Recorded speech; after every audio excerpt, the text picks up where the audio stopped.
Vem comigo aprender a fazer um compasso hiper mega power e parar com essas gambiarras que a gente faz por não ter um compasso que preste. Primeiro passo é a gente ir na nossa dispensa de materiais que todo o pai de família, todo homem da casa deve ter e procurar pelo material correto. Aqui nossa querida amiga Priscila fez ninho aqui no meio do meu material. Isso porque eu já fiz uma casinha pra ela, tá? E pra falar bem a verdade, ela só ainda não virou canja porque a bichinha produz ovo, tá? Mas enfim, busquei material. Por falar em canja, tá quase na hora do almoço, eu tenho que correr pra entregar esse serviço antes da mulher começar a gritar que o almoço tá pronto. Essa daqui é a casinha da Priscila que eu fiz, só que ela insiste em não ficar aí porque segundo ela não tem suíte. Já já ela para de reclamar, mas vamos voltar pro trabalho agora.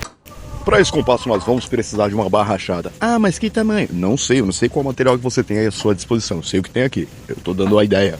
E sem falar que isso vai depender do tamanho do compasso que você pretende fazer, né? No meu caso, eu vou usar duas partes de aproximadamente 20 centímetros dessa barra rachada. Lembrando que essas duas partes têm que ter tamanho igual, senão seu compasso vai ficar descompassado. Já tô prendendo a barra aqui na morsa caseira que eu fiz e eu vou ensinar também nesse canal como fazer essa morsa caseira com sucata. Pra você que já tá aí com o dedo coçando pra digitar, mas cadê o óculos, cadê a luva, cadê o facial? Ainda bem que tu não reparou que eu tô cortando isso em cima de um botijão de gás. Isso sem falar que como todo bom gambiarreiro, a gente pode até ter ferramentas específicas para cada função, mas a gente sempre vai usar um alicate para martelar as peças.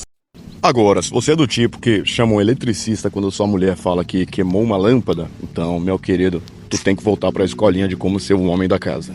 Como diria meu pai, quem guarda sempre tem. E aqui nós vamos procurar um parafuso e uma porca para fazer a união das duas peças. Ah, mas com a bitola do parafuso. Você quer saber da minha bitola, rapaz? Usa que você tiver aí na mão. Agora o que nós precisamos fazer é juntar as duas peças e dar um acabamento arredondando um dos dois lados. Você vai entender já já. Já faz um tempinho que eu tô precisando fazer esse compasso. E por isso que eu sempre guardo sobras de materiais aqui. Sempre vai ter uma pecinha, alguma coisa que você pode fazer com aquela sobrinha aqui, normalmente iria pro lixo. Pronto, as duas peças estão cortadas e limadas também, para poder dar aquele acabamento e evitar um acidentezinho besta. A próxima parte é pegar aquela sobra de barra rachada e cortar dois pedacinhos. Qual o tamanho? Vai depender. O olhômetro. Depois de cortar essas duas pecinhas que vão ser o suficiente para segurar, prender, fixar as duas hastes, você vai soldar em uma delas. Nossa, mas por que você não passa as medidas certas? Se preocupa não, vou fazer um e-book e te mandar no WhatsApp semana que vem. Toma vergonha, rapaz. Vou dar uma pausazinha para atender um pedido da minha filha. Me diz aí se você sabe para que é isso. Se você já teve infância, você vai lembrar do que é isso. E agora bora lá pingar fogo. Lembrando que o compasso é uma ferramenta sensível, então não é para fazer um cordão de solda, não é para pendurar um guindaste nele. É só para ir ponteando aos pouquinhos. Nossa, mas é muito trabalho para fazer um compasso. Prefiro comprar na Leroy Merlin, tá 80 conto. Nem máquina de solda eu tenho. Você pode até não ter máquina de solda, mas de fio terra tu entende. Esse canal é o homem da casa, não o menino da casa. Mas brincadeiras à parte, vamos lá. Aquelas duas pecinhas era para unir, soldar em uma das hastes e a outra vai ficar móvel. A gente precisa furar essa segunda. Pronto, nascido de 6 meses. Você achou que ia deixar devendo a explicação direitinho? Agora eu tô te mostrando para que serviam aqueles dois pedacinhos. Você vai colocar um pininho ali para fazer um travante. E essas partes vão ficar móveis. Na verdade, uma delas vai ficar soldada e a outra vai ficar móvel. Agora é só rebater esse pininho. Não tem necessidade de esquentar. Eu gostei de fazer dessa forma porque o aço que eu selecionei ele era um pouquinho rígido. Então agora é só rebater para travar. Só lembra de não bater demais para não travar só a rosquinha. Lá ele. E assim que ficou com toda a mobilidade do mundo, olha só que coisa mais linda, compasso, pronto. Mentira, é lógico que não, ainda falta a parte da ponta, né? Você achou que ia ficar sem ponta?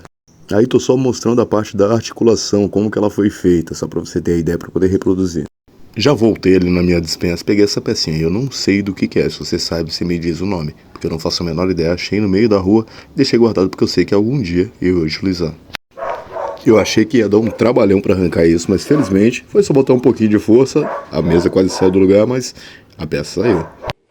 Agora o macetinho é soldar essa peça exatamente naquelas duas pecinhas menores, sem travar a parte móvel do compasso, tá? Lembra disso, senão serviço perdido.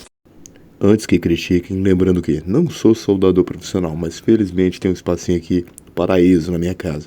Aquilo que todo homem gostaria de ter, uma oficinazinha dentro de casa para resolver os problemas do dia a dia. E tem mais uma parte concluída, cara de feliz, ó. Mas o compasso de verdade não é compasso se não tiver ponta para riscar.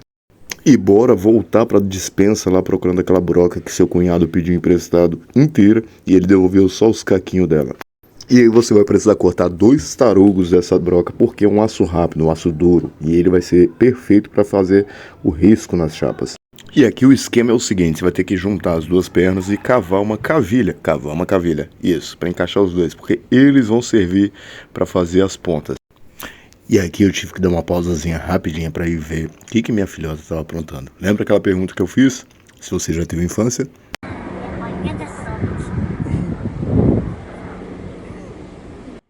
Felizmente a minha filha pode estar podendo crescer, brincando com as mesmas coisas que nós brincávamos quando era criança. Já fica esse carrinho de rolemã pra ela, pipa, bolinha de gude. Só falta peão agora. E agora voltando, você lembra daquela sobra de barra chata? Pois é, ela vai ter uma grande importância pra gente nesse processo. Basicamente você vai furar no meio da perna fixa, tá? E esticar um pouquinho pra ver aonde que ela vai encaixar na outra parte, na outra peça. Então basicamente você vai fazer 3 furos, um na perna fixa, um com ele fechado e um com ele aberto. E entre os 2 segundos furos você vai fazer um rasgo com a lixadeira. Você vai ver a seguir. Aqui eu estou fazendo a medição do segundo para o terceiro furo, para ver onde que eles vão ficar. Eu gostei dessa abertura, para mim já é mais que o suficiente para esse compasso que eu estou pretendendo fazer. Então o terceiro furo vai ser aqui. E agora com o terceiro furo já aberto, segundo e terceiro, é só pegar a lixadeira e fazer um rasgo do segundo para o terceiro furo. Como meu pai sempre dizia, você pode ter guardado uma coisa que você sabe que você vai precisar e ver ela todo santo dia. Exatamente no dia que você precisar, você não vai encontrar facilmente.